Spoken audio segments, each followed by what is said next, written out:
What does St. Paul mean to take joy in suffering? Be joyous when you suffer, because that suffering is a sign that's telling you you are now walking in the right direction towards healing.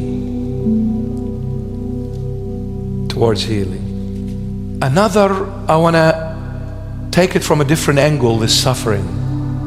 From a different angle. How did suffering came into existence? Two things made suffering exist. One, knowledge. Two, love. You see, what leads to love is knowledge. What leads you to love is knowledge. You can't claim that you love someone you do not know. You can only love the one who you came to know. So first you come to know them in order to be able to love them. Without knowing them, it is impossible to love someone you never knew in your life.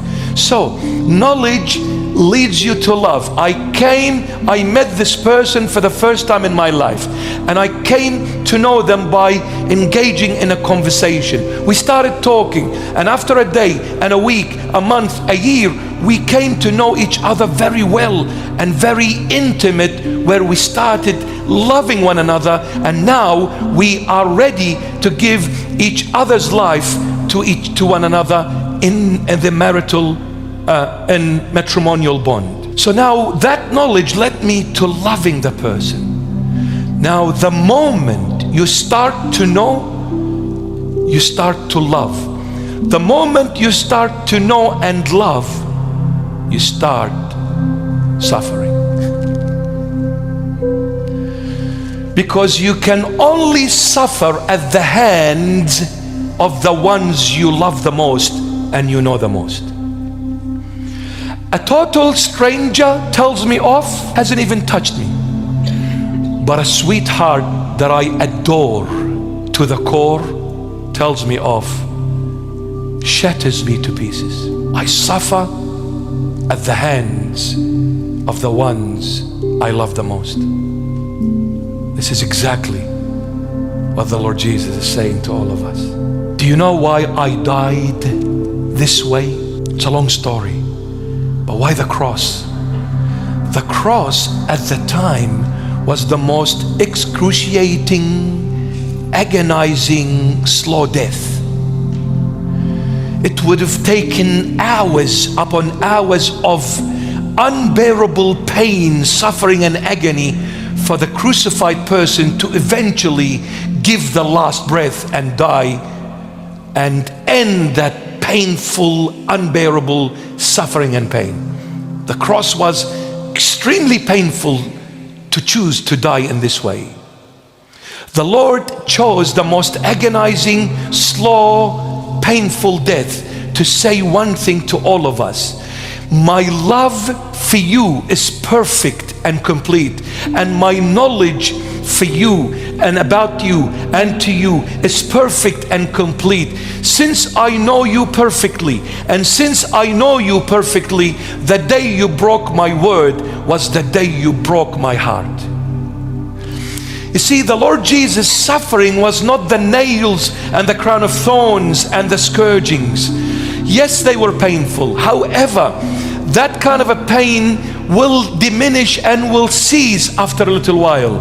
The nails, 1 week, 1 month, 1 year, that pain will disappear. The scourging will disappear. The crown of thorns, that pain will also disappear. But the pain of the loved one that denied you and sold you with 30 pieces of silver, and the other one making vows and swearing that I don't know who this man is, the loved one's pain never ceases. My pain, I, Jesus Christ of Nazareth, was not so much the nails and the crown of thorns and the scourging. It was the denial of the ones whom I loved more than myself. This pain doesn't cease. How can you stop hurting when the one you love the most is living in denial of you and has become your own enemy? The most painful, unbearable pain is when you are all love for that person, and they are all hatred toward you.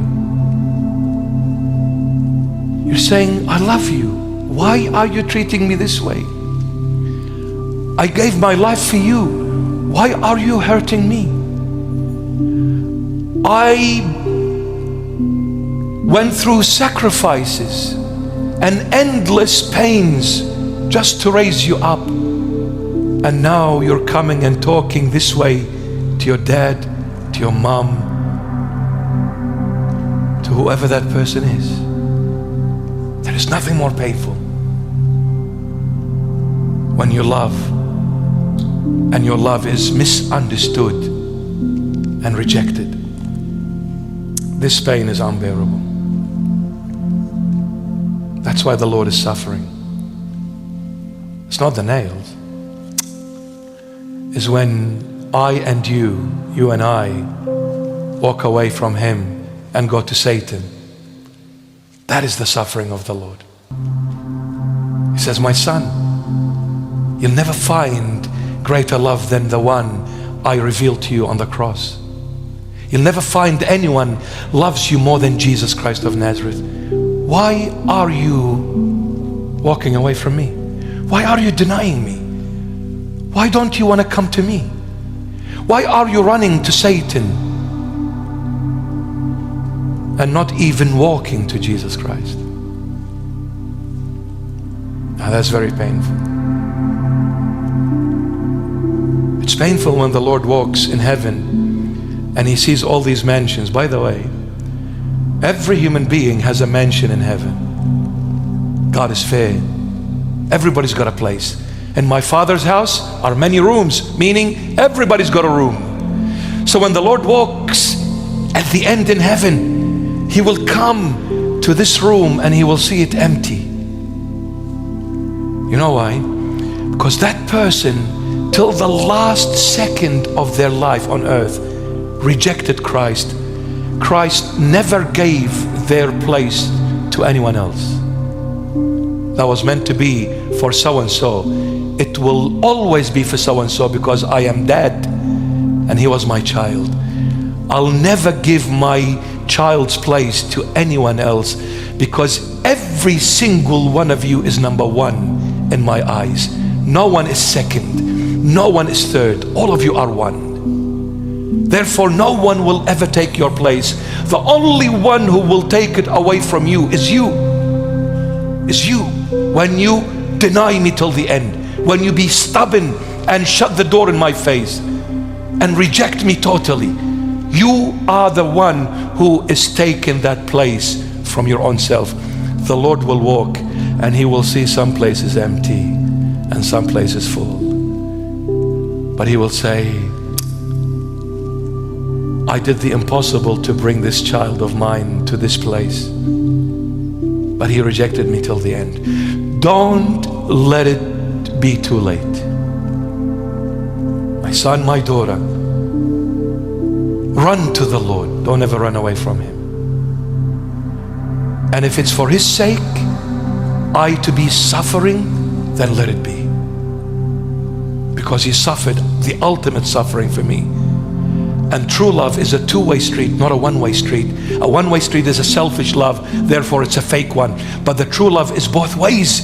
The Lord loved me and died for me, then I need to love Him and die for Him. He suffered for me, I need to suffer back for Him, because this is true love when it is both ways. He carried the cross, I need to carry His cross as well, if I truly love Him. It's a matrimonial bond. Will you take her in good times and bad times? Will you take her in richness and in poorness? Will you take her in sickness and in health? It's both. Not only health, not only sickness, it is both. Because true love is found when it is both ways, not one way.